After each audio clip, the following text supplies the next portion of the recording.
The Extra Point with Ryan Justice is sponsored by The Phone Medic. For the best in cell phone, tablet, or laptop repairs, The Phone Medic is the only choice for you.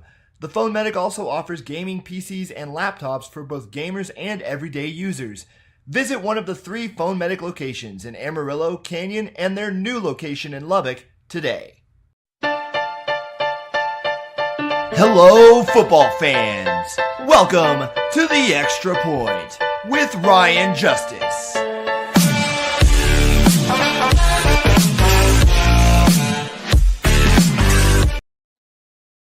We began our journey in August and we end it in February. Ladies and gentlemen, it is Super Bowl week in the NFL. The Eagles and the Chiefs will be fighting for the Lombardi trophy and the honor of being Super Bowl champion. Will the Eagles get their second ring, or will we see the three-peat happen? Man, there's a lot on the line this weekend. Ladies and gentlemen, welcome to The Extra Point. I am Ryan Justice, flying solo tonight. Andy had some prior obligations, so he had to get those taken care of. Right off the bat, though, guys, make sure you like, share, and subscribe to the channel. We got some cool things going on here. We want you guys to be a part of them. We want you guys to take part in our growth and how the show comes along as we go on. But man, I am excited for the Super Bowl. I am excited. I'm a little sad that football season's going to end. My wife is not, but I am excited that for the Super Bowl. I'm a little sad that football season is coming to an end, guys. But go like, share, and subscribe on Twitch, YouTube, and The Extra Point on Facebook. We got some interesting things to talk about tonight, guys. We got some awards to hand out. We got Rise and Fall coming back, buy or sell. A lot to get going. So let's go ahead and get to it with hot topics. And we start off by the news. Both Cooper Kupp and Myles Garrett are on the trading block. Cooper Kupp, it was announced by the Rams, I believe yesterday, that Cooper Kupp was looked at being shopped around as a trade target. There were rumors before the Super Bowl that Cooper Kupp could be on the trading block. And then, of course, Myles Garrett released a statement on Tuesday that he will be requesting a trade from the Cleveland Browns, saying that he's just not in line with ownership and where they are seeing the future of this team. And I can't blame him, because this team is in a rut. I mean, this team is as stuck as you can get. The Deshaun Watson contract, the just incompetence and ineffectualness of ownership over the last few years, stars coming in and out, everything they gave up to go and get Deshaun Watson, and just the lack of productivity on the Browns team, from a team that a couple years ago, or coming into the last 2 or 3 years, was looked at as a team that could be in the AFC Championship. But again, it's just more front office incompetence from the Browns, and now that's leading to probably their biggest star asking for a trade. And now the speculation begins on, where does Myles Garrett go? Starting to hear some rumbles that maybe Dallas could trade for him, which I think would be a really smart move if Dallas is willing to pay him. I think he really could add something to Dallas. I think every team in the league is probably going to put in a call to Cleveland to go and get Myles Garrett, but he's wanting out of Cleveland, and I imagine he's probably going to want to go to a team that is in contention, or considered to be in contention for a Super Bowl. I wouldn't imagine he wants to go make a lateral move and go to a similar situation to what he was in the Browns. I don't think anyone would, to be honest. As far as Cooper Kupp goes, he has come out and says he does not agree with the intentions of the Rams to trade him.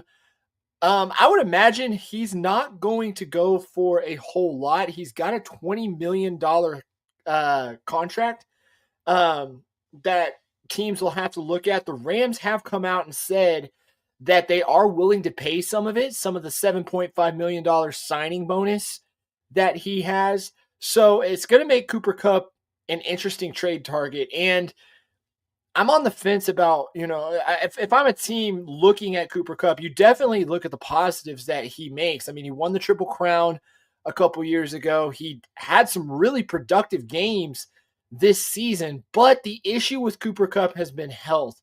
He has missed multiple games, a third of the season or more, the last 2 seasons with injury. And when he's gone, it is a noticeable absence when Cooper Kupp is not in the lineup. So I think he could go to a team that may put him in a role that he's not going to end up on the block as much as far as getting injured. But I think any team, when they're going to look at signing him to a new deal, is probably going to have some incentives laid in there for games played. But I mean, the league year starts next year, and that's when I think we're going to see these 2 moves made probably fairly quick. I imagine not long after the Super Bowl, we are going to see start hearing rumblings pick up about both Cooper Kupp and Myles Garrett getting traded. And I mean, sound off, guys. Where do y'all think these 2 are going to end up? Where do you think is the best fit for Cooper Kupp and Myles Garrett? Where would you like to see them go? Would you like to see them go to your team? I'm interested in maybe Cooper Kupp. I mean, it's kind of a you got to make a pretty lengthy pros and cons list. I would say for the Texans to pick up Cooper Kupp over re-signing Stephon Diggs. I think cap space is going to have a lot to do with it. If I'm being honest, if I had to make an educated guess here, I would say look out for Cooper Kupp to go to the Patriots because and possibly even Myles Garrett, because the Patriots have a ton of cap space. We're looking at $120 million plus in cap space for the Patriots. Plus they have early round picks. Plus, they've got a coach and an offensive coordinator that is going to figure out how best to utilize Cooper Kupp. And they have a young, promising quarterback in Drake May. So I wouldn't be surprised if one, possibly even both of them end up going to New England, because they both have New England's got the cap space and the picks to do it. So that would be a place to watch for me. Speaking of my Houston Texans, they fired offensive coordinator Bobby Slowick, and they hired tight ends coach from the Rams, Nick Caley, to come in to be their new offensive coordinator. And Caley was a hot name coming out on the coaching circuit, in the coaching cycle for one of these coordinator positions. I know there was a lot of rumblings around the Texans hiring Chip Kelly. Names like Doug Peterson to come up. A lot of people were thinking maybe they go internal and hire a guy like Bill Lazor or Gerard Johnson.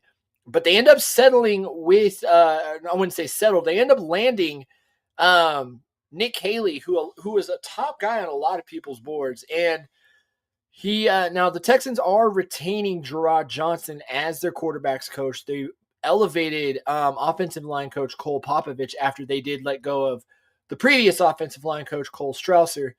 And what I've been looking at as far as Nick Caley goes, he runs a lot of gap schemes, which seem to work a little bit better for this offensive line of the Texans. And I think that's going to be their main focus, is getting this offensive line to a point where the protection is better around CJ Stroud and they get better assignments, better blocking, schemed up better in the run game.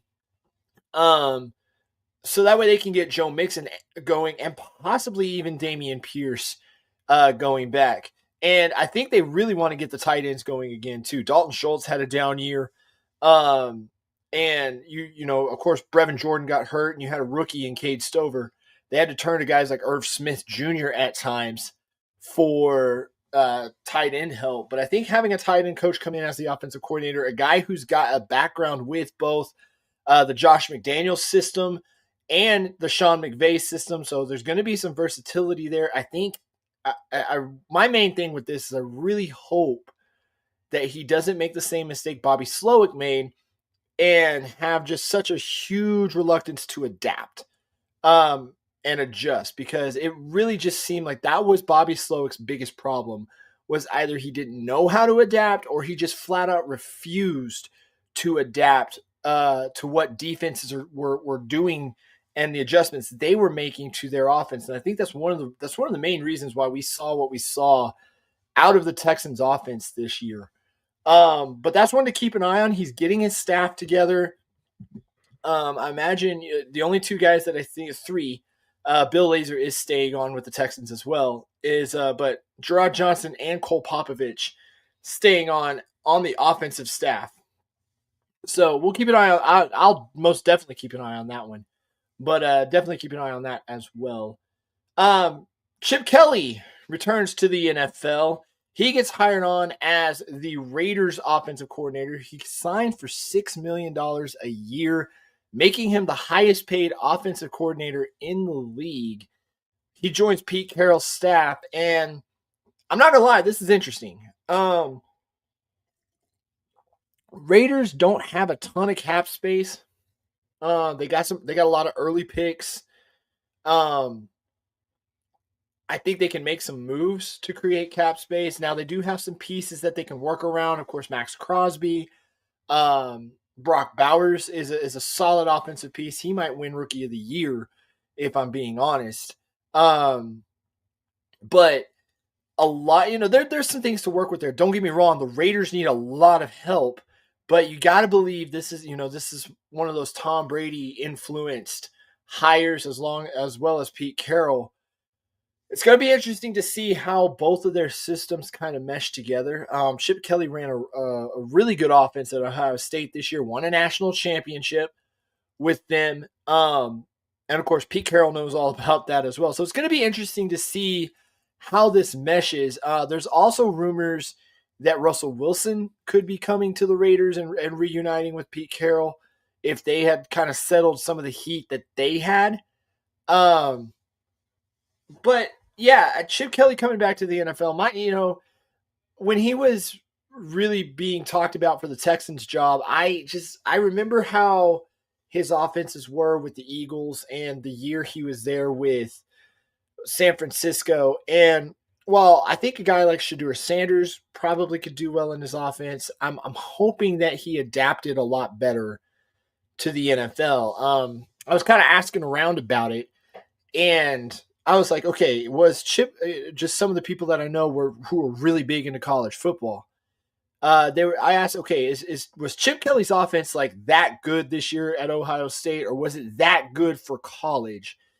And a lot of the answers that I got was Chip Kelly's offense was that good for college, meaning it might not translate as well to the NFL as well as it did in college. Meaning, hey, Chip Kelly probably for weeks 1 to 8 might have an amazing offense and fans are just over the moon about what Chip Kelly is doing. But once we get down the stretch, when you really got to start opening things up and doing different things, you might start to see things not go as planned with Chip Kelly's offense. But we'll see. I think pairing him with a guy like Pete Carroll, who definitely could offer suggestions and is a brilliant offensive mind himself, that might be the difference.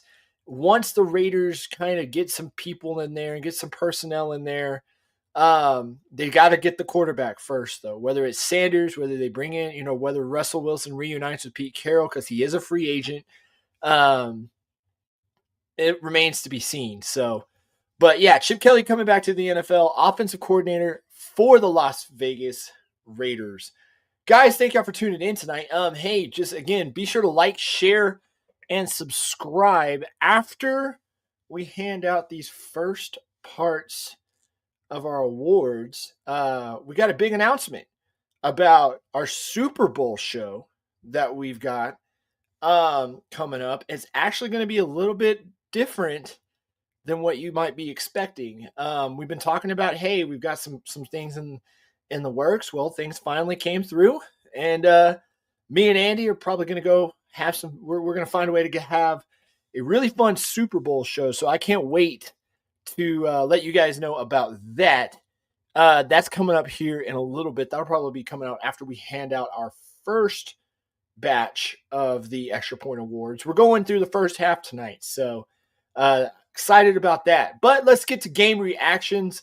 I know it was 2 weeks ago now, but the NFC Championship game, Eagles, Commanders. I thought this was going to be a lot closer. I thought this might end up being a shootout between Jalen Hurts, Jaden Daniels, or at least that Eagles offense and what the Commanders were doing. But the Eagles defense flexed their muscles and showed why they were the best defense in the league. And they made Jaden Daniels look like a rookie.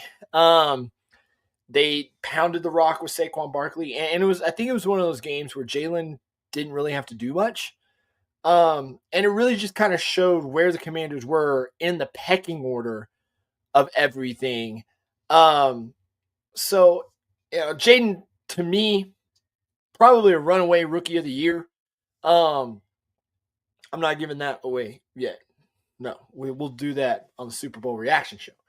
Give away the second half of our awards. But, I mean, most people's minds, Jaden Daniels is going to be the runaway offensive rookie of the year.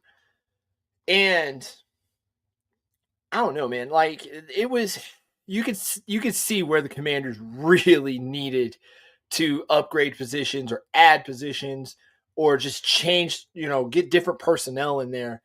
Jaden played really well, but it can't just be Jaden Daniels and Terry McLaurin, and the Eagles made them pay for that. Again, this for the Eagles, they go where Saquon goes. And as long as Saquon is playing the way that he is playing, I really can't tell you who is going to stop them. There's a reason they're playing on Sunday when the rest of the league is not. So, yeah, I mean, I think the Commanders could get back here?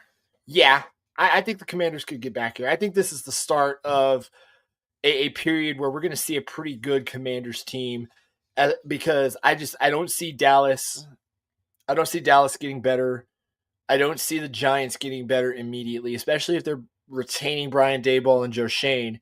So really this division, I think, is going to be competed for between Philly and Washington. And, depending on where Kellen Moore ends up, depending on what, who Nick Sirianni brings in, I don't see the Eagles really letting go of it. I can see the Commanders coming close. It might take them a couple years. But I don't think this is the first, or I don't think this is the last we're going to see Philly and Washington in the playoffs.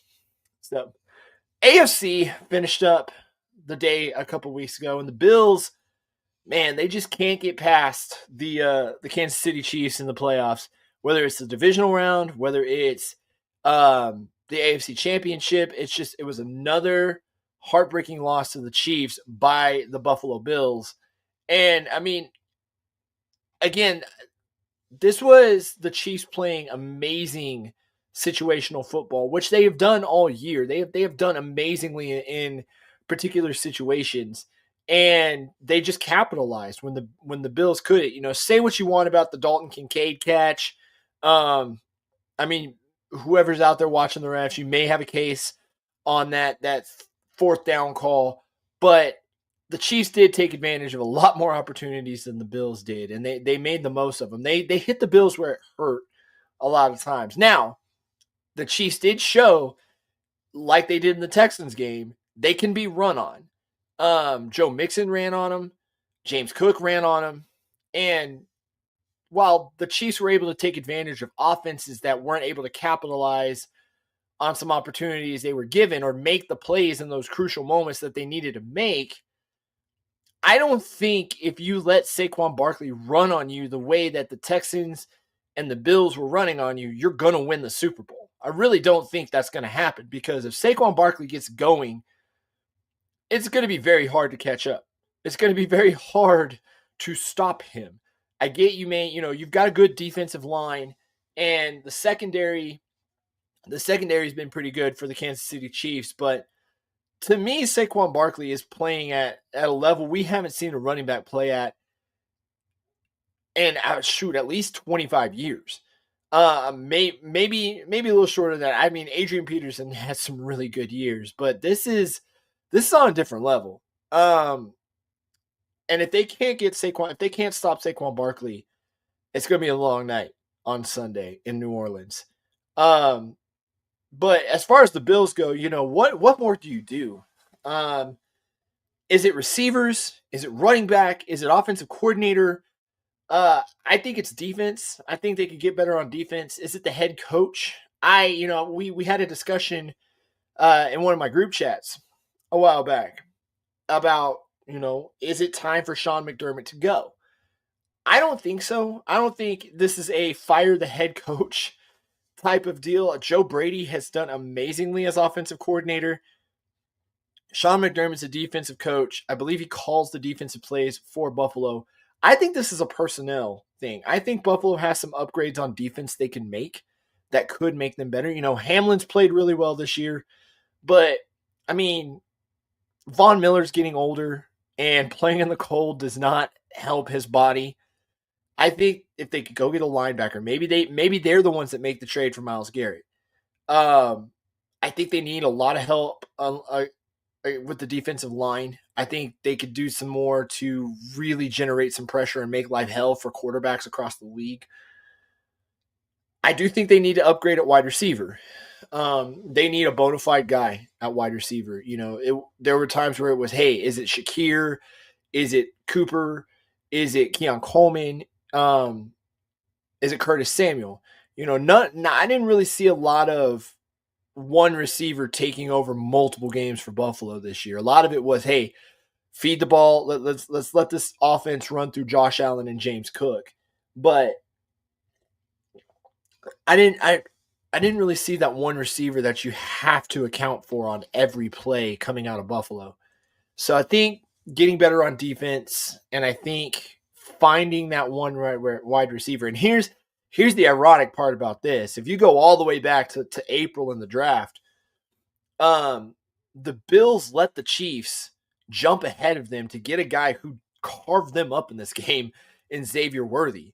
And the Bills had him. They could have had him right there, and they let the Chiefs just take him because they took Keon Coleman over him. So I could only imagine when Xavier Worthy, if he was playing the way that for the Bills, that he was playing for the Chiefs, I can only imagine what he would have done to this defense.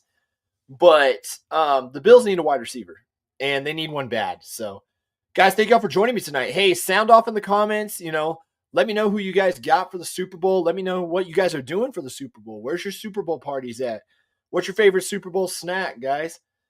Sound off in the comments. Love hearing from you guys. Of course, be sure to like, share, and subscribe on Twitch, YouTube, Facebook, wherever you guys are watching tonight. But real quick, going to give you guys a word from our sponsor before we get to the Extra Point Award. The Extra Point with Ryan Justice is sponsored by The Phone Medic. For the best in cell phone, tablet, or laptop repairs, The Phone Medic is the only choice for you. The Phone Medic also offers gaming PCs and laptops for both gamers and everyday users. Visit one of the 3 Phone Medic locations in Amarillo, Canyon, and their new location in Lubbock today. Yeah, go check out the Phone Medic, guys. They're doing some great stuff for us. Got something really cool for you guys later on the show after this first batch of the Extra Point Awards, which we're going to hand out right now. It is the end of the year. The Extra Point Awards are here. This is going to kind of take the place of 3 Up, 3 Down because we got a lot of awards to hand out. So I will say this. I do want to give one 3 Up, 3 Down this week. And that's actually more of a down. This week's Factory of Sadness, the Pro Bowl. And honestly, all-star games in general.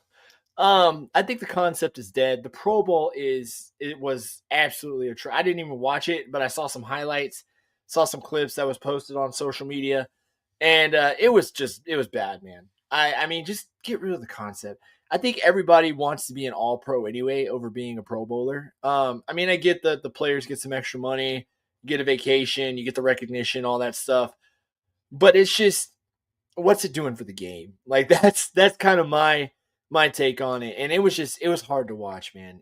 Some of the clips that I was seeing, I was like, this looks like Nickelodeon Guts. And shoot, just have them play Nickelodeon Guts or Double Dare or something like that. But yeah, I think it's time to retire as a Pro Bowl, guys. That for me was this week's Factory of Sadness. But the extra point awards. We got a couple categories that we're going to roll out. Tonight we are going to find out who our year long Factory of Sadness is. But we're going to start with our most improved, and that for me is going to go to Sam Darnold. I did not expect Sam Darnold to have the season that he had this year. You know, he went to Carolina after he left New York. Then he went from Carolina to San Francisco, and then became a free agent. Ended up with Minnesota. Was backing up J.J. McCarthy before McCarthy tore his ACL, and then he ended up the Week 1 starter. And Sam Darnold did not look back. Sam Darnold was in the MVP conversations at times. He really wasn't just a guy who I think was being a game manager. He was a guy that was actually contributing in games. He wasn't doing the whole seeing ghost spit. And I think you got to see a little bit of what Sam Darnold could be when he has an actual functional team around him. And it always helps when you've got Justin Jefferson. It always helps when you've got Aaron Jones, Addison, TJ Hawkinson. But I'm looking at him right now. He was passing for what, he had 245 yards in the postseason. But I'm looking at his regular season stats right now. He was top 5 in the league. He threw for over 4,000 yards. That was definitely not the Sam Darnold we were accustomed to seeing with the New York Jets or the Carolina Panthers. And change of scenery really helped him. But I don't know how I could look at him and not say he's not the most improved this year in the NFL. We'll see where the future lies for him. He is a free agent. He is going to command some money. There are going to be some teams looking for him. I think if he hooks up with the right coach and he gets into the right situation, he could continue his success. I know he kind of fell off a little bit in the playoffs, but I think that was more of, hey, defensive coordinators figured out how to really stop this Minnesota defense, the offense, because it wasn't just him. They figured out how to stop TJ Hawkinson and Jefferson, and they figured out how to keep Aaron Jones at bay too. So I don't think it was all on Sam Darnold with what happened in the playoffs. But when I look at the course of the whole season, gotta hand it to Sam Darnold, man. He really, really showed up this year and took a lot of big steps. Took a lot of big steps forward, and he's going to get paid. I don't think he's going to get paid top quarterback money, but he's definitely going to get paid more than he was for those couple years he was a journeyman. Next up, biggest addition of the year, and I don't know if this might be one of those no-brainer things. I mean, Sam Darnold could have won it. Joe Mixon could have won it. But for me, no brainer. The biggest addition award this year goes to Saquon Barkley in Philly. Over 2,000 yards. I think you finally got to see the Saquon Barkley everyone wanted to see when he was drafted in New York. And I mean, the Philly's running their offense through him. And he really became the linchpin of this team. And one of the main reasons they are in the Super Bowl. And could be, if they win, he is my pick for Super Bowl MVP. Because if Philly wins, they're not going to win on Jalen Hurts' arm. They're not. But if Saquon Barkley can take the load off and allow Jalen Hurts to make key throws, and teams are having to worry about Saquon the Chiefs are having to worry about Saquon for most of the game, man, he's Super Bowl MVP hands down, which to me makes him the biggest and most positive addition to this team, to any team this year. So biggest addition goes to Saquon Barkley. I mean, the man almost ran for the NFL record in rush yards. So that was, what a year, man. And I believe he's over 30 too. What happened to the old narrative that quarterbacks over or running backs over 30 are just completely washed, right? He broke that in half. So we move on to our Defensive rookie of the year. There's a couple of guys that could have had. I think Jared Verse with the Rams could have been there. Kamari, one guy that I didn't really see that I felt like should have been on there. Call me biased, call me a homer. Go look at his stats and go look at some of the plays that he made this year. But I felt like Kamari Laster could have been in there. He should have been in the running for that as well. But for me, defensive rookie of the year goes to Cooper DeJean. He was one of the better corners this year in Philadelphia. One of the reasons this defense was the number one defense in the league. And a lot of people are just pointing the sky, pointing upward for him. And he's got such a rocket strapped to his back in this defense, and he's just going to get better.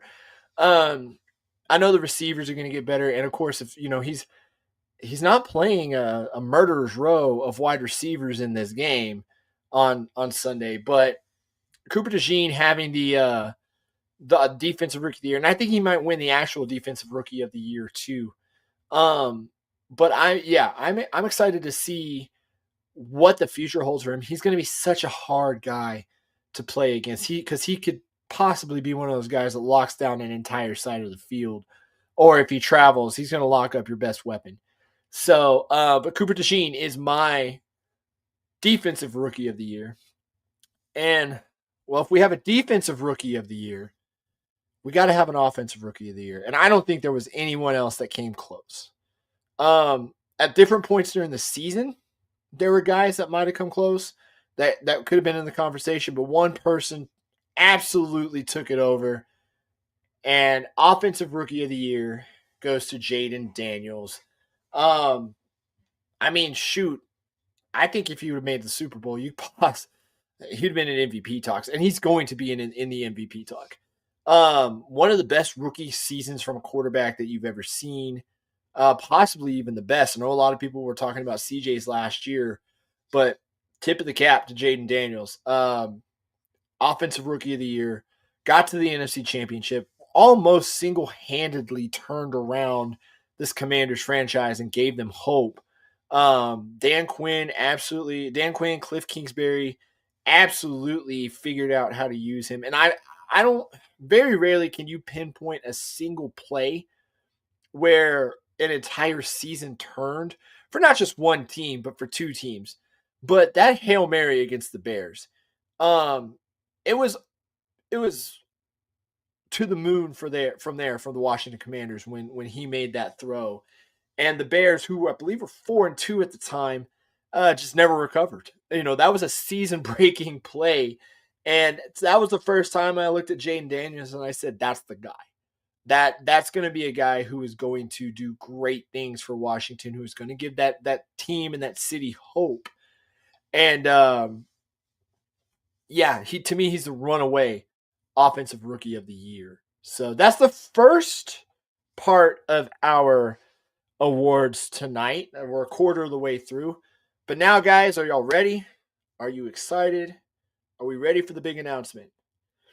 So, this Sunday, Super Bowl Sunday, probably about 15 minutes after the game ends, myself, Andrew Martinez, will be going live from Old Tascosa Brewery here in Amarillo, our first on-location show right after the Super Bowl. But that's not it, guys. It's not just going to be our first on-location show. We got some goodies, or we got a goodie. We got a great goodie to give away. And so if you are there, please stop by, say hi, raise a glass, whatever. But most importantly, enter in your name, like, share, subscribe. I may put a caveat on that. The more you do, the more entries you get. So if you show up and you like the Extra Point on Facebook, you can get 2 entries, maybe. Like us on YouTube, Twitch, you can get up to 3 entries. I may do that for you guys. I don't know. I'll talk with Andy, see how that works. But we will be raffling off a brand new iPad, guys. So this is the 10th generation iPad. We'll be raffling off a brand new iPad at Old Tascosa Brewery. You'll be able to get tickets there live, and we will be going live right after the Super Bowl, probably about 15 minutes after the Super Bowl ends. So be sure to tune in. It is our first live on location show from Old Tascosa Brewery here in Amarillo on 6th Street. Be sure to stop by and say hi and get entered into the raffle. You guys can win an iPad. So with that, we're going to go on to buy or sell. And that iPad, forgot to mention, that iPad courtesy of our sponsor, the Phone Medic of Amarillo Canyon and Lubbock. Will have plenty of information from those guys as well. Go visit Gabe and Andrew over on Western if you are in Amarillo, or over on the square in Canyon. But yeah, they're right here, guys. Brand new. If I can hold up my drink and the iPad. Brand new iPad. We'll have it being raffled off on location at Old Tascosa Brewery in Amarillo on 6th Street for our Super Bowl season finale, 15 minutes after the Super Bowl ends. So be sure to catch that, guys. Hope all of you and everyone that has joined us throughout the season will be able to hop on the stream that night. Well, now it is time for buy or sell. And if you guys watched the show, we want to hear from you. Want to hear if you buy or sell some of the takes that I am throwing out. Normally, me and Andy are throwing them kind of back at each other. But I'm going to throw out a take. Guys, let me know in the comments in the chat if you guys are buying or selling what I'm throwing out. And I'll let you know what I think as well. And of course, hey, feel free. Shout out your team. Shout out, who you guys are thinking is winning your own awards for the NFL season. But first up on buy or sell, Ben Johnson, hired as the Bears head coach. Him coming to the Bears makes them contenders. Buy or sell. I don't know about contenders, but I definitely think you're going to see an improvement out of this team. I think you're going to see an improvement out of Caleb Williams. I think how Ben Johnson coaches offense, I think how Ben Johnson is going to bring, I think the approach he's going to take with Caleb Williams is going to really help him improve off of what he showed this season, where he had some flashes.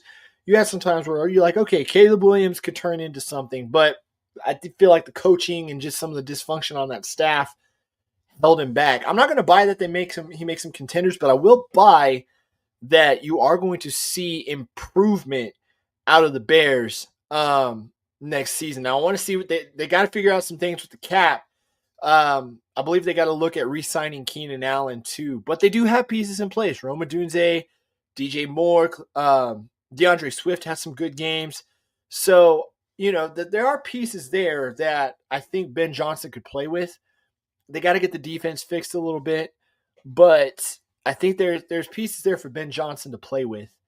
And I think eventually he's going to make them contenders, just not next year. Next up on buy or sell, this one stirs a little bit of controversy. He's 0-4 in the playoffs against Patrick Mahomes. Buy or sell, Josh Allen can't get to a Super Bowl. This one's a tough one. Because if you watch him in the regular season, and if you watch him in the first and second round of the playoffs, you can look at it and say, man, he's going. Like, this is the year. And then, lo and behold, they match up against the Chiefs, and Josh Allen just cannot get it done. I don't think he will until he can get past Patrick Mahomes in the playoffs. I don't care if it's wild card. I don't care if it's divisional. I don't care if it's the AFC Championship. Josh Allen will not go to a Super Bowl if he cannot beat Patrick Mahomes. And I don't know if that's going to happen anytime soon. I don't know if we're going to see Josh Allen flat out just beating Patrick Mahomes in the playoffs. For him to get to the Super Bowl, he's going to have to do that. And he hasn't shown he can. So I'm going to buy. Josh Allen can't get to a Super Bowl. Buy or sell. The Saints are the only coaching vacancy left in the NFL.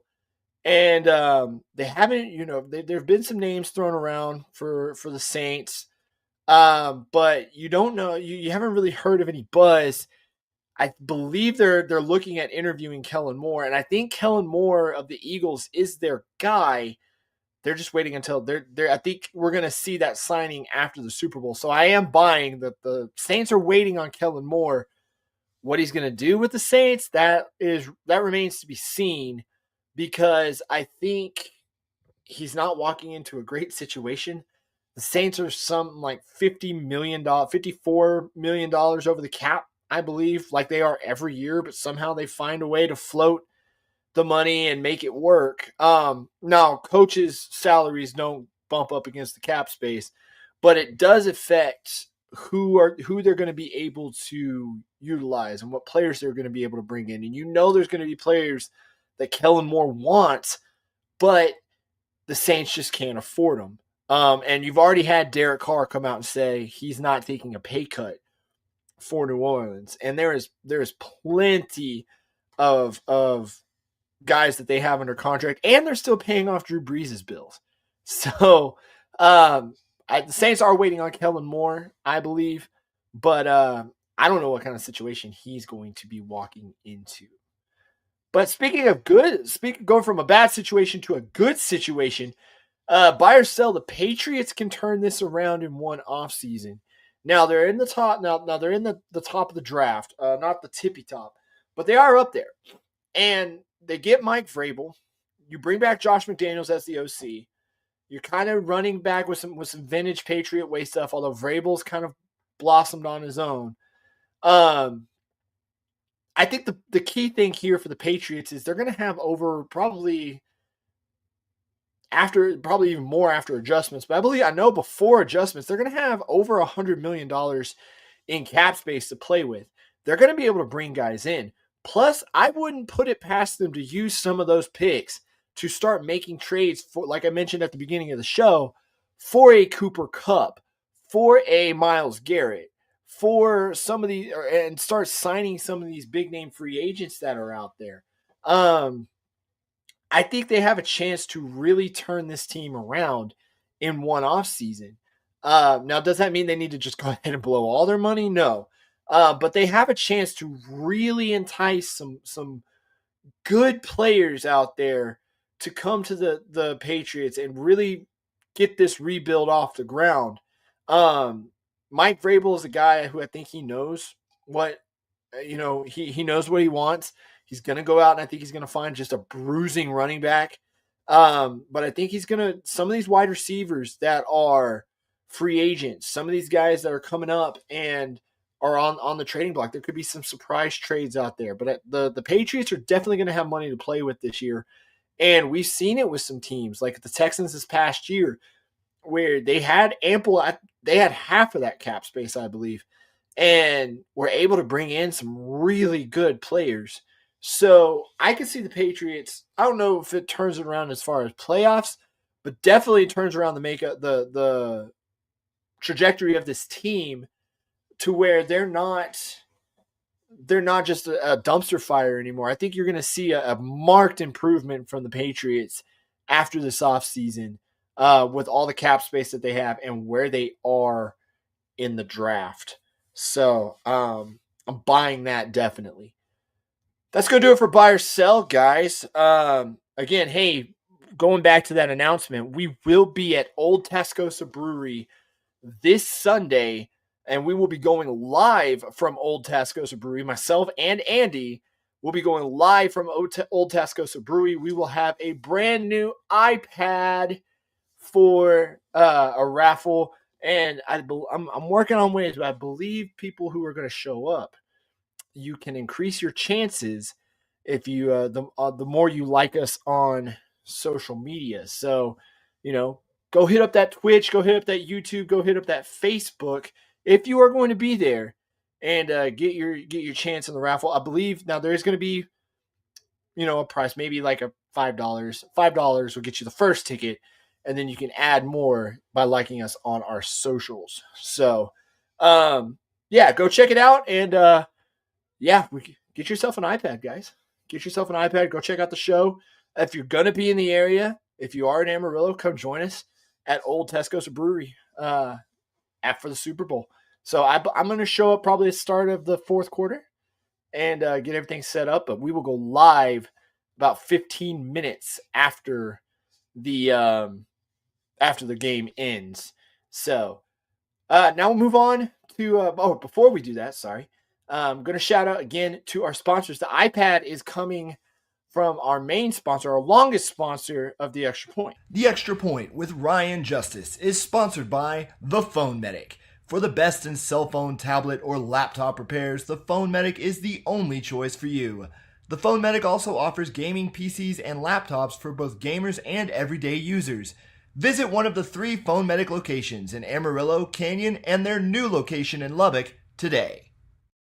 Check out the Phone Medic, guys, for any of your tech needs. So now we move on to Rise and Fall. We did this on our last show without Andy's not here this week. So I've got my 2 teams ready for who are rising and falling going into the 2025 season. This one's a bit of a surprise. The record didn't really show it. You didn't really think that this team was going to be one to really write home about. But I think the more you looked at them and the more that you saw this team put in the work, you could start to see pieces come together. And I think the key part of this was the turnaround of their quarterback. And so for me, rising going into next season is the Carolina Panthers. Now the Panthers do have some cap space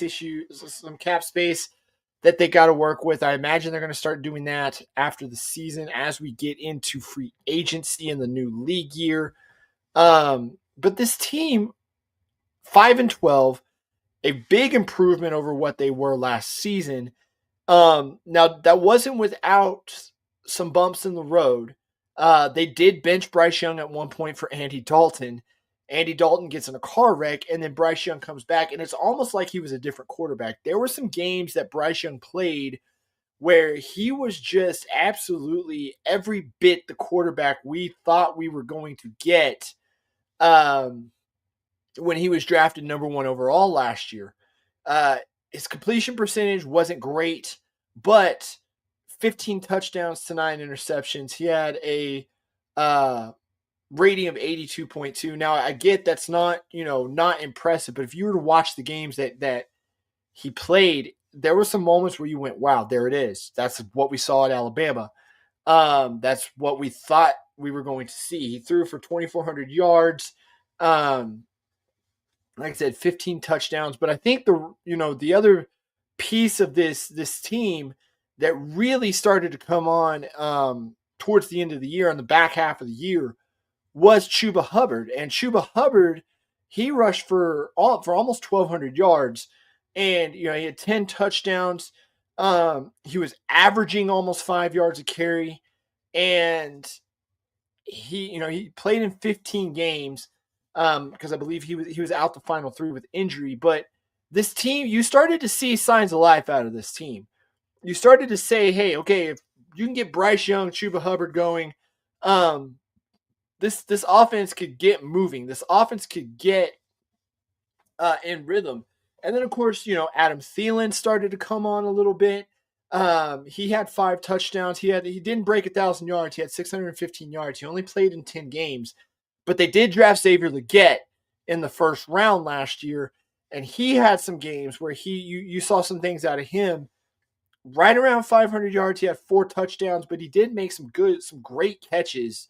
And he had some games where you really saw what this team was seeing in him. As far as this defense goes, they were a top-ranked defense last year, but they did get rid of guys like Brian Burns in the offseason. They fell they did become the last-ranked defense in the league overall. They were allowing over 400 yards a game.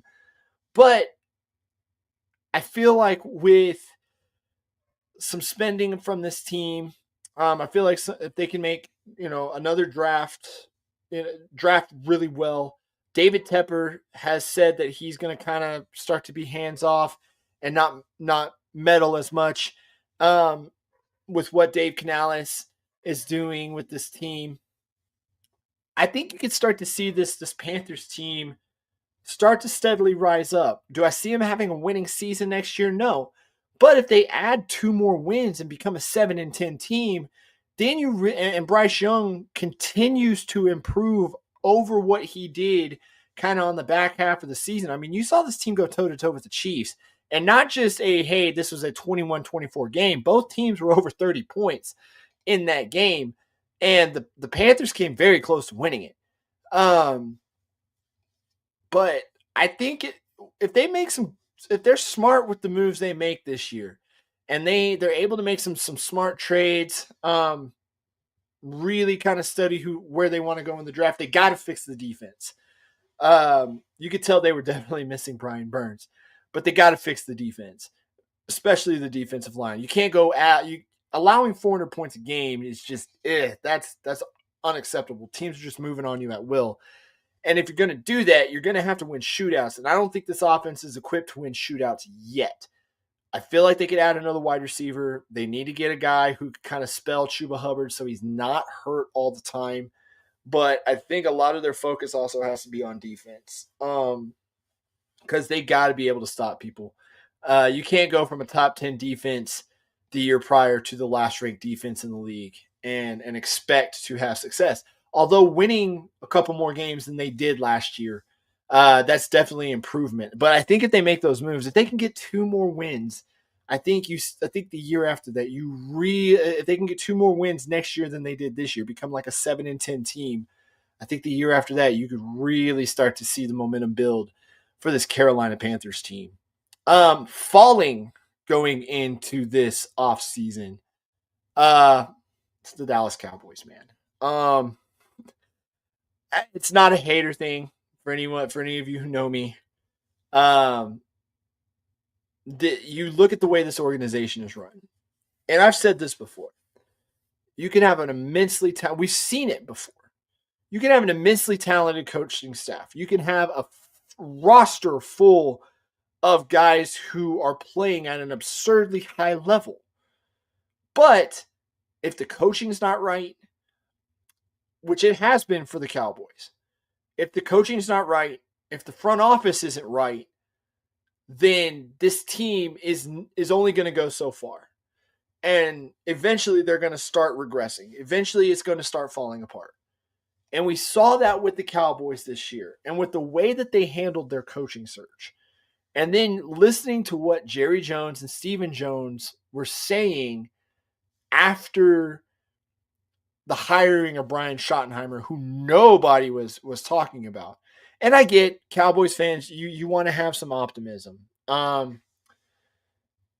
There are some reasons for optimism too. You know, Dak can come back next year.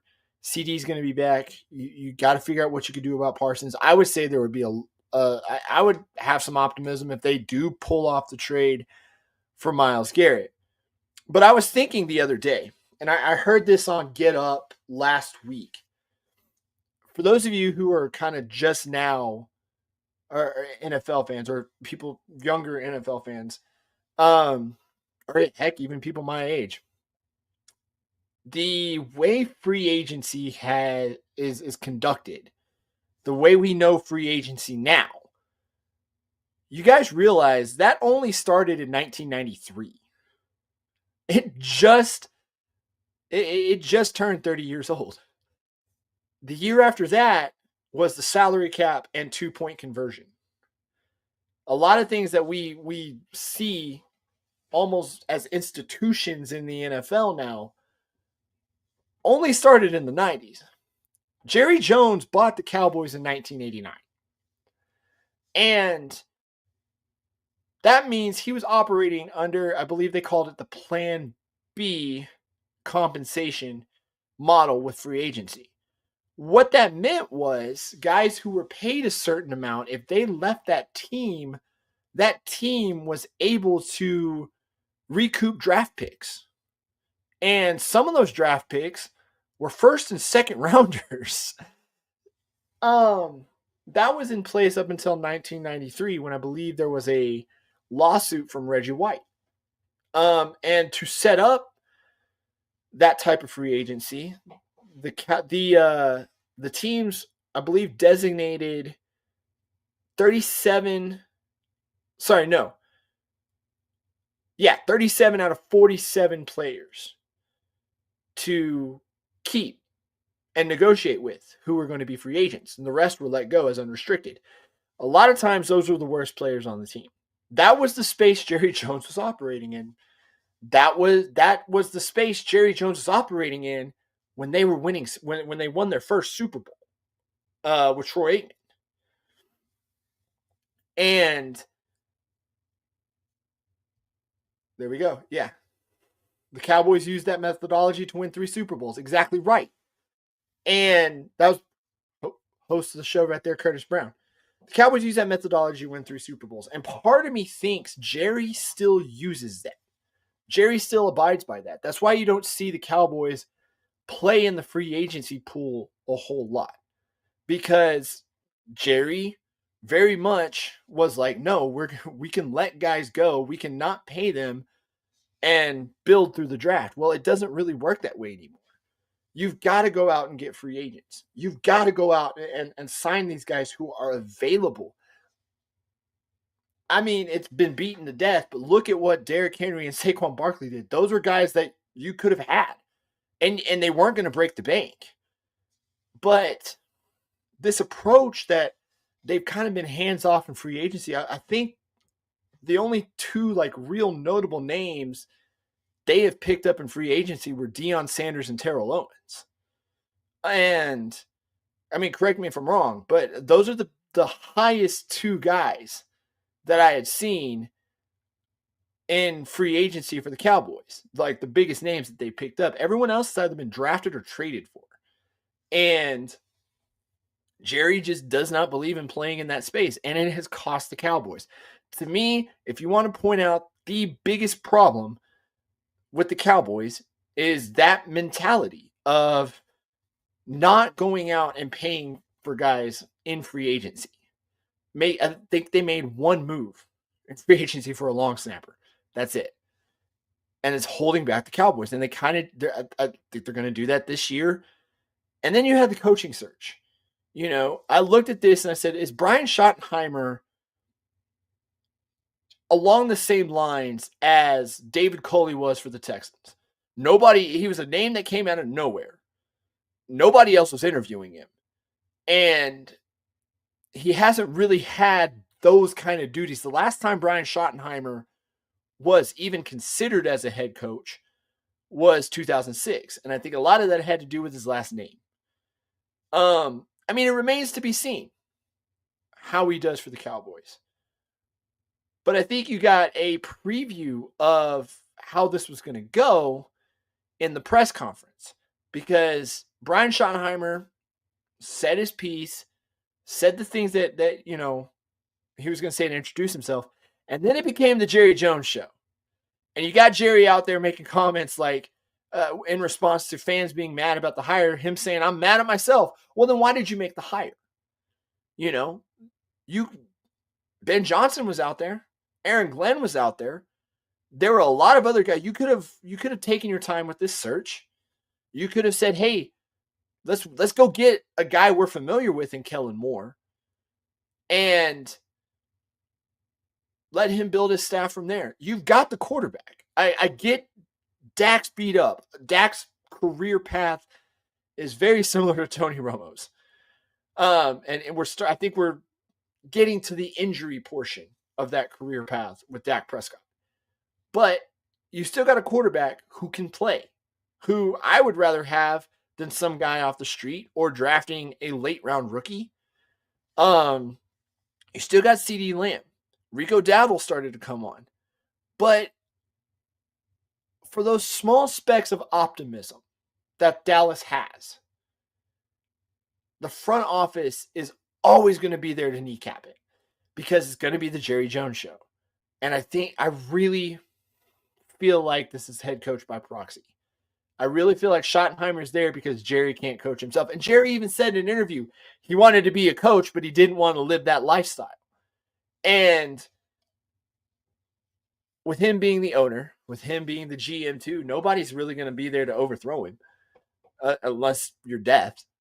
And nobody's really going to be there to tell Jerry he can't do it because he's the owner. I think the only person that can really talk Jerry down is his son, is Steven. And I think he might win less than half of those battles. So Dallas, I think you're in for a rough year next year. We'll see. If they get their act together in free agency, we'll see. But I think it's going to be more of the same. So that's my rising and falling for this week. Now we're going to get back to the second part of our extra point awards. Again, we're doing half of them tonight. We're going to do the rest for our Super Bowl reaction show from Old Tascosa Brewery, where we'll reveal our MVP, and a lot of the other our MVP, our offensive and defensive players of the year, and more. But back to the extra point awards. So the biggest surprise this year to me was the Robert Saleh firing. Robert Saleh just being fired. I mean, I could see it happening after the season, but the fact that he got fired, the fact that the Jets weren't off to a bad start.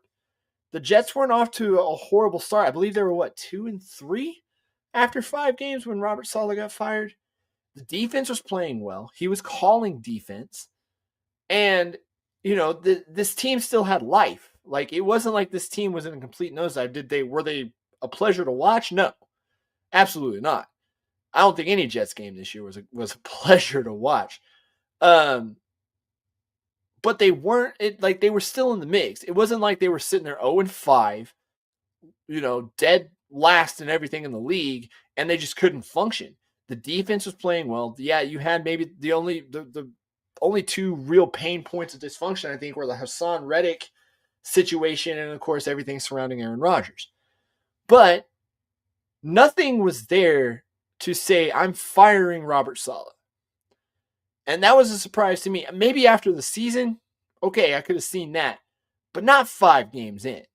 And then just the decline of Robert Saleh, or the decline of the Jets afterwards, after Robert Saleh got fired. It was, I mean, yeah, it was bad. It was fast. So for me, biggest surprise, Robert Saleh being fired. He's now the defensive coordinator in San Francisco, which if I am in that division and playing that San Francisco defense, watch out, guys, because I think that San Francisco defense is about to come back to life.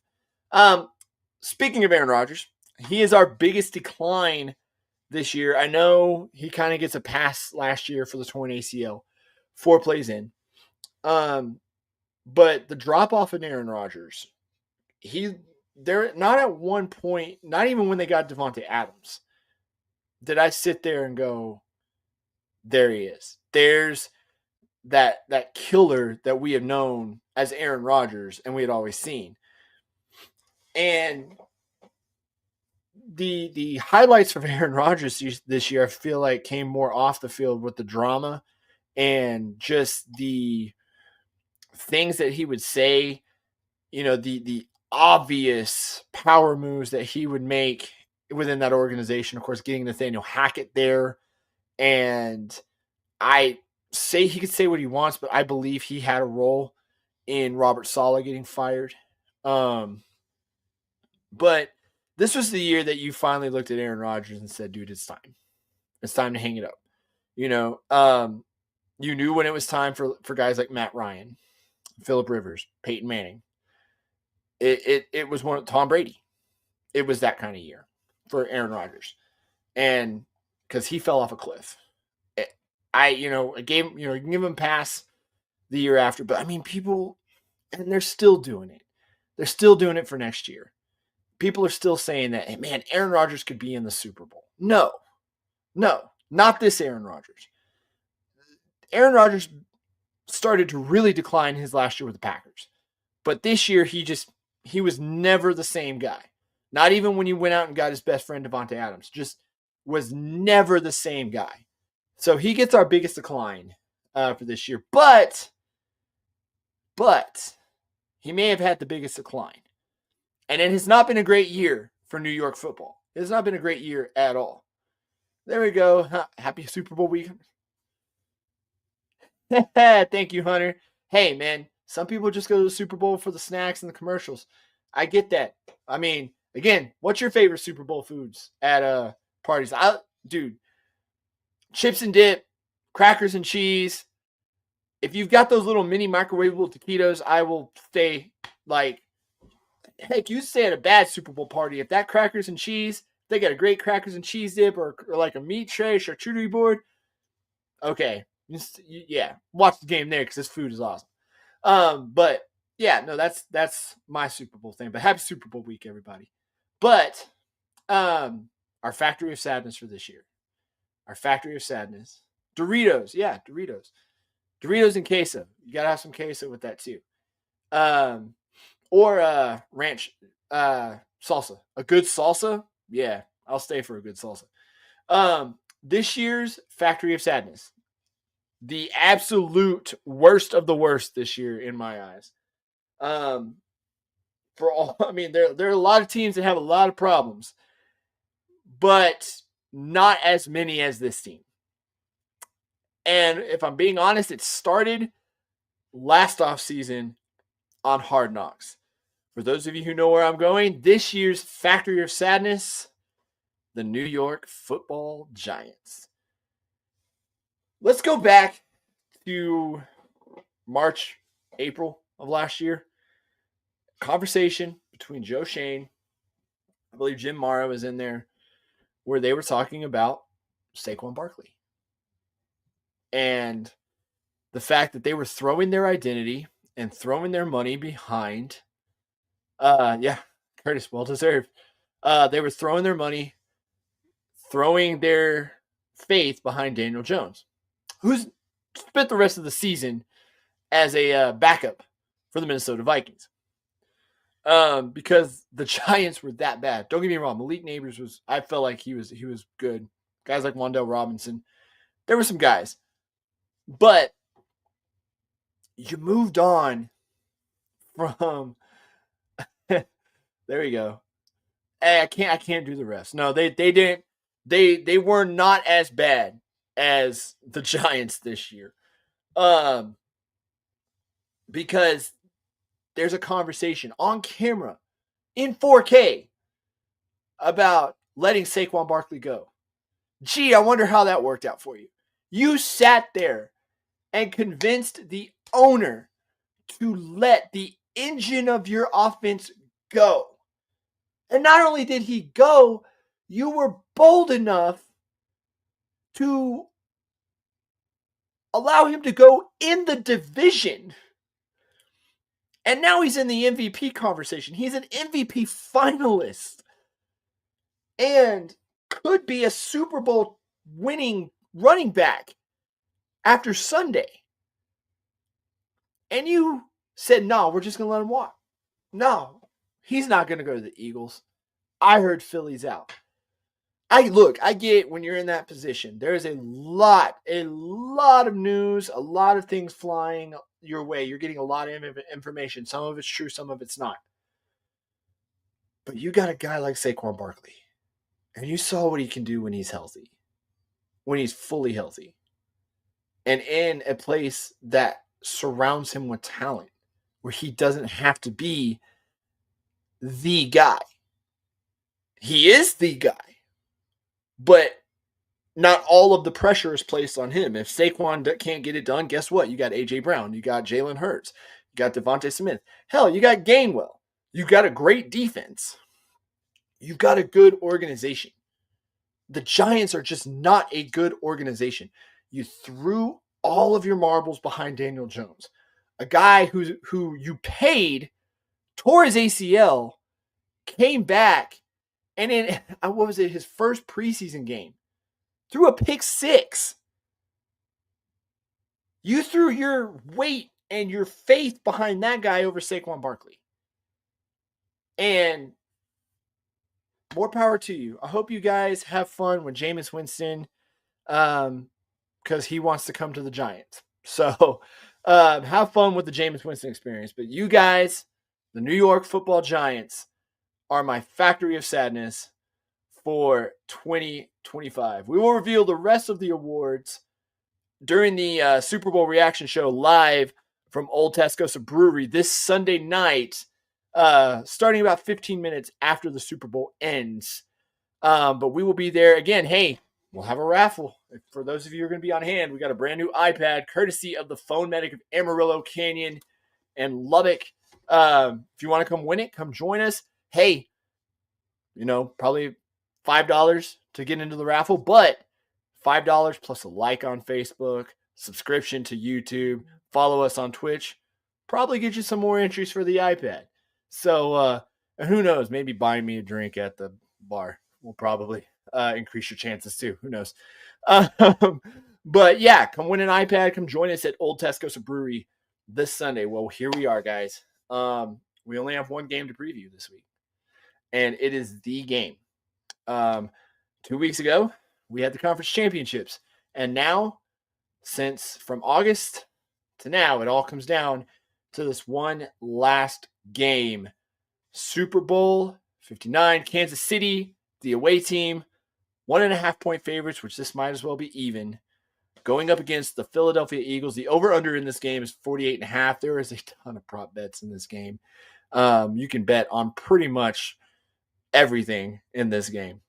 Kansas City all year has been the team that a lot of people have said have skated by, had help from the refs. They've got lucky.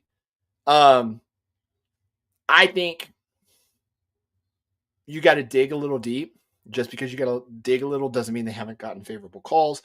But you also can't deny that when it comes down to playing the situation, this team probably does it better than anybody else. That is what has gotten them here. Despite a bad offensive line, despite Patrick Mahomes at one point, I believe, leading the league in interceptions, and not having that typical Patrick Mahomes year, despite not having a guy like Hollywood Brown for most of the year, the Chiefs are here because they know how to get here. Back-to-back Super Bowl champions. They're looking for the three-peat. They're looking to cement Patrick Mahomes as quite possibly the guy who overtakes Tom Brady. And this would be a pretty big feather in the cap and a pretty big step in that direction if he is able to do so. They have had a defensive line that has played really well. Chris Jones has played really well. They have had one of the better defensive coordinators in the league on the sideline, in Steve Spagnuolo. A guy who had been, I believe he's been a head coach before, but he is a much better defensive coordinator. And he has turned this Chiefs defense into something lethal, especially in the fourth quarter. Because in the fourth quarter, that's almost like when he makes his halftime adjustments and starts doing things that you didn't see the entire game. The Philadelphia Eagles, on the other hand, they start their year in Brazil. They're the team, like I mentioned, picking up Saquon Barkley. They outbid the Texans. It came down to Houston and Philly, and Philly was willing to pay more or structure the contract like Saquon wanted it. And behind probably the best offensive line in the league, a quarterback who, is he going to be the type of game changer that you see a Joe Burrow be, that you saw Jaden Daniels be, that Patrick Mahomes has been? Maybe not, but he's a quarterback that can be consistent. He's a quarterback that has dual threats and multiple ways to beat you. I'm not going to lie. I was skeptical of Kellen Moore as the offensive coordinator. This was a team that had plenty of ups and downs, from Nick Sirianni yelling at his own fans to supposed heat between Jalen Hurts and A.J. Brown to injuries and having to play with Kenny Pickett and making Kenny Pickett having Kenny Pickett in a system where Kenny Pickett looked good. Vic Fangio as defensive coordinator has yet another defense that is the number one defense in the league. Jalen Carter, Cooper DeJean, a myriad of guys who are just absolute monsters on that defense and could shut down any offense. And as we've said all season, this team goes where Saquon Barkley goes. And Saquon Barkley damn near broke the all-time record for rushing yards in a single season. This is, to me, and I know sometimes we get matchups like this in the Super Bowl, and it turns out completely the opposite. One team blows the other one out. That's very much, I could see that happening in this game. But this might be the most even Super Bowl matchup I think I've seen in a very long time. A long time. And not just, I think on the field, the Eagles are more talented than the Chiefs. But on the sideline, with the guys calling the plays and holding the clipboards, I don't know. It's Andy Reid against Kellen Moore and Nick Sirianni. Steve Spagnuolo, Vic Fangio. It's going to come down to that fourth quarter, I think. And the adjustments to the adjustments. Vic Fangio's no pushover as a defensive coordinator himself. We're seeing two of the best defensive coordinators in the league do this. But I think two things that are going to really decide this game is how well these defenses play and how well these running games execute. Because, again, Patrick Mahomes has not had the best year. And he doesn't have a great offensive line. So it's got to be on Pacheco and Hunt, who have played really well and have had some great seasons, especially since Kareem Hunt came back to the Chiefs. He's kind of reminding people of who he is. And of course, you have Saquon Barkley. Don't count out Gainwell also. I think the running game and the defense, this is going to be old school football, I think. I don't think this is going to be and then again, I could be completely surprised, but this just doesn't have the makeup of an air it out type of game between two really good quarterbacks. And they are really good quarterbacks. This has the feel of who's going to play better defense and who's going to run the ball better. And if it comes down to that, I got to give it to Philly. I think if they can get Saquon Barkley going and allow him to break big plays and allow that offensive line to start pushing around the defense and start creating holes and gaps and spaces for Saquon to run and letting guys get out in front of him. Because Saquon can also catch too. You get him going in the backfield on a screen or something and get some of those guys out in that line out in front blocking. Goodbye, Saquon. But I think they follow the same game plan that they have followed all year. They go where Saquon Barkley goes. And let's see who tries to stop it. I think it's going to be 31-24. So, bet the over. But I like the Eagles in this game just because I feel like when it comes down to that old school football, again, it's the number one defense in the league against an offensive line. Sure, say what you want about Joe Thuney, but they've had problems all year. And this is Vic Fangio is the type of guy to learn to figure out how to make the Eagles pay for that. So that's who I got winning the Super Bowl. Eagles 31-24, get their second ring.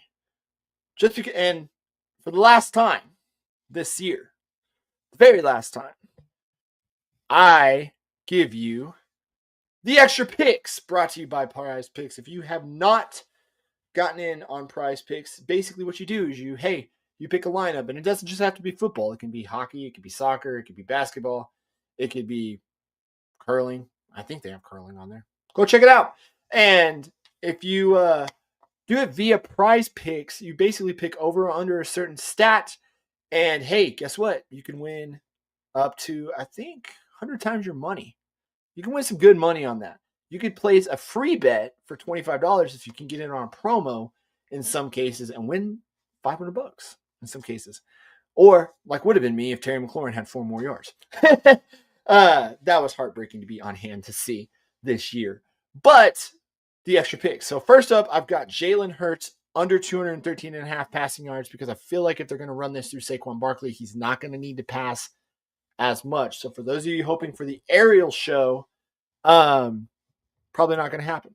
I think Jalen Hurts, again, under 213.5 passing yards, but I think it's going to be because Saquon Barkley is going to be going over 113.5 rushing yards. I think that, again, like we said all season, they go where Saquon goes, and Saquon's going to go off.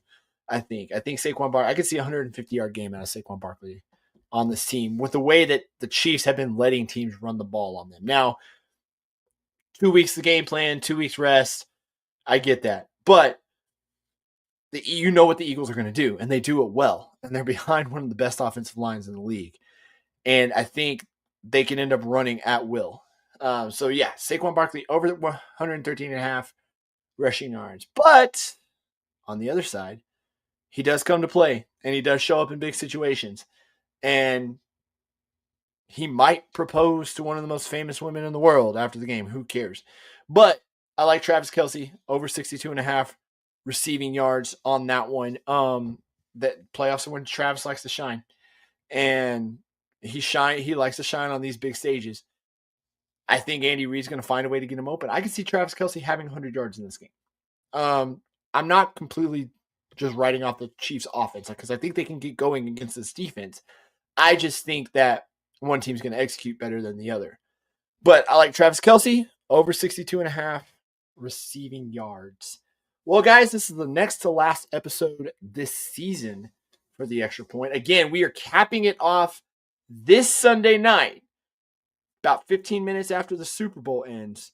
For our reaction show to the Super Bowl, I'm going to hand out the rest of the Extra Point Awards, and we will be raffling off an iPad courtesy of the Phone Medic of Amarillo and Canyon. Guys, be sure to like, share, and subscribe, whether you are on Twitch, YouTube, Facebook, Spotify too. I'm going to be working on, I'm going to get better about uploading everything to Spotify as well. But follow us on all the socials. And again, thank you to our sponsor, the Phone Medic of Amarillo, Canyon, and Lubbock, for providing the iPad, for sponsoring us all year long. Guys, I will be posting about sponsorship opportunities later on. So, but until then, guys, happy Super Bowl. We will see you live from Old Tascosa Brewery this Sunday night. For Andy, I'm Ryan. Goodbye. Good night.